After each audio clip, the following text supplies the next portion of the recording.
पाक अधिकृत कश्मीर के गिलगित और बाल्टिस्तान क्षेत्र में क्या विशेषता है? आज भारत सरकार ने आधिकारिक रूप से पाक अधिकृत कश्मीर गिलगित बाल्टिस्तान के भारतीय क्षेत्र को खाली करने की सूचना पाकिस्तान सरकार को दे दी है।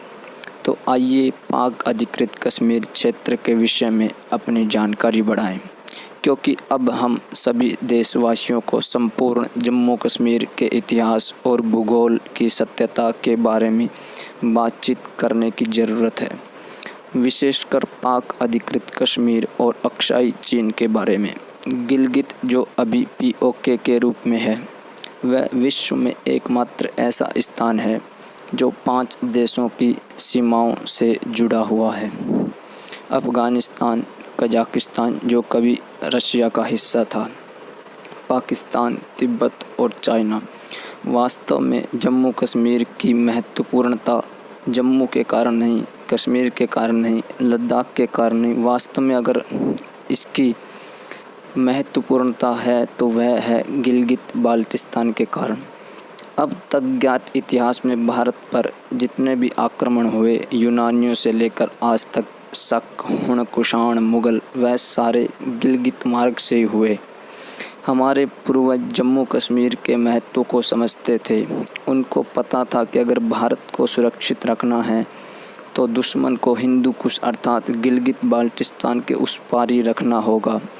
किसी समय इस गिलगित में अमेरिका बैठना चाहता था, ब्रिटेन अपना बेस बनाना चाहता था, रूस भी गिलगित में बैठना चाहता था। यहाँ तक कि पाकिस्तान ने सन 1965 में गिलगित क्षेत्र को रूस को देने की शर्त तक रख ली थी, यानी कि वादा तक कर लिया था। आज चाइना भी इसी गिलगित में बैठना चाहता है और वह अपने पैर पसार भी चुका है, और पाकिस्तान तो बैठना चाहता ही था। दुर्भाग्य से जिस गिलगित के महत्व को सारी दुनिया जानती समझती है, बस एक ही देश के नेता उसको अपना नहीं मानते थे, जिसका वास्तव में गिलगित बाल्टिस्तान है, और वह है भारत देश। क्योंकि हमको इस बात की कल्पना तक नहीं की कि भारत को अगर सुरक्षित रहना है तो हमें गिलगित बाल्टिस्तान को किसी भी हालत में लेना होगा। आज जब हम आर्थिक शक्ति बनने की सोच रहे हैं, क्या आपको पता है गिलगित से बाई रोड आप विश्व के अधिकांश कोनों में जा सकते हो। गिलगित से by road 5000 kilometre Dubai, 1400 kilometre Delhi, 2800 kilometre Mumbai, 3500 kilometre रूस, 3800 किलोमीटर चेन्नई, 8000 किलोमीटर लंदन। जब हम सोने की चिड़िया थे तब हमारा सारे देशों से व्यापार इसी सिल्क मार्ग से चलता था। 85% जनसंख्या इन मार्गों से जुड़ी हुई थी। मध्य एशिया, यूरेशिया, यूरोप, अफ्रीका, सब जगह हम बाई रोड जा सकते हैं अगर गिलगित बाल्टिस्तान हमारे पास हो। आज हम पाकिस्तान के सामने IPI, Iran, Pakistan, India gas line बिछाने के लिए गिड़गिड़ाते हैं। ये तापी की परियोजना है जो कभी पूरी नहीं होगी। अगर हमारे पास गिलगित होता तो गिलगित के आगे कजाकिस्तान था, हमें किसी के आगे हाथ नहीं फैलाने पड़ते। हिमालय की 10 में से बड़ी चोटियों में से, जो कि विश्व की 10 बड़ी चोटियों में है, ये सारी हमारी संपदा है। इन 10 में से 8 गिलगित बाल्टिस्तान में है। तिब्बत पर चीन का कब्जा होने के बाद जितने भी पानी के वैकल्पिक स्रोत हैं, वह सारे गिलगित बाल्टिस्तान में है। आप हैरान हो जाएंगे, वहाँ बड़ी बड़ी 50 से 100 के करीब यूरेनियम और सोने की खदानें हैं। आप पीओके के मिनरल डिपार्टमेंट की रिपोर्ट को पढ़िए, आप आश्चर्यचकित रह जाएंगे। वास्तव में गिलगित बाल्टिस्तान का महत्व हमको मालूम नहीं। और सबसे बड़ी बात, गिलगित बाल्टिस्तान के लोग पाकिस्तान के धुर विरोधी है, जिसे अंग्रेजी में स्ट्रॉन्ग एंटी पाक कहते हैं। दुर्भाग्य क्या है, हम हमेशा कश्मीर ही बोलते हैं, जम्मू कश्मीर नहीं बोलते। कश्मीर कहते ही जम्मू, लद्दाख, गिलगित बाल्टिस्तान हमारे मस्तिष्क से निकल जाता है। ये पाकिस्तान के कब्जे में जो पीओके है, उसका क्षेत्रफल 79,000 वर्ग किलोमीटर है। उसमें कश्मीर का हिस्सा तो सिर्फ 6000 वर्ग किलोमीटर ही है, और 9000 वर्ग किलोमीटर का हिस्सा जम्मू का है। 64,000 वर्ग किलोमीटर का हिस्सा लद्दाख का है, जो कि गिलगित बाल्टिस्तान है। यह कभी कश्मीर का हिस्सा नहीं था, यह लद्दाख का हिस्सा था। वास्तव में सच्चाई यही है।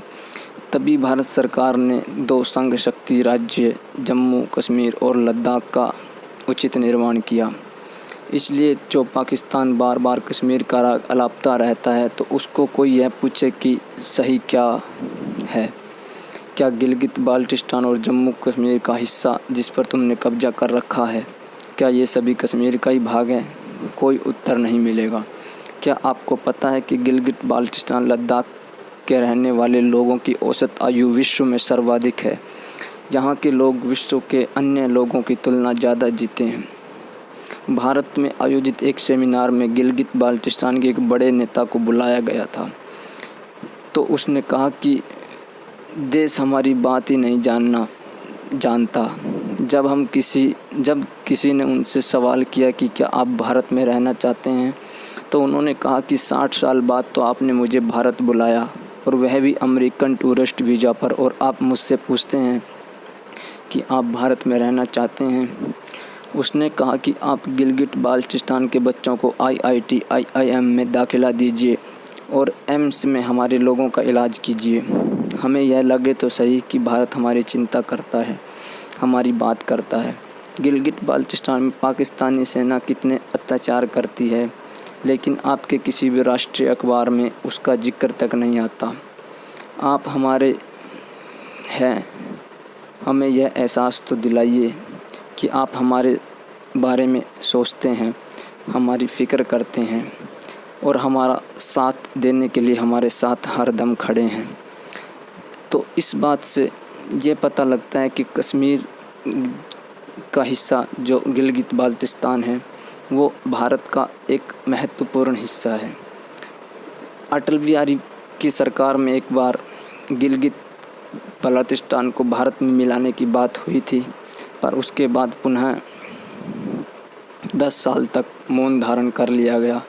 उसके बाद फिर सुषमा स्वराज ने संसद में यह मुद्दा उठाया, और आज फिर ये मुद्दा एक बार पुनः ज़ोरों शोरों से है।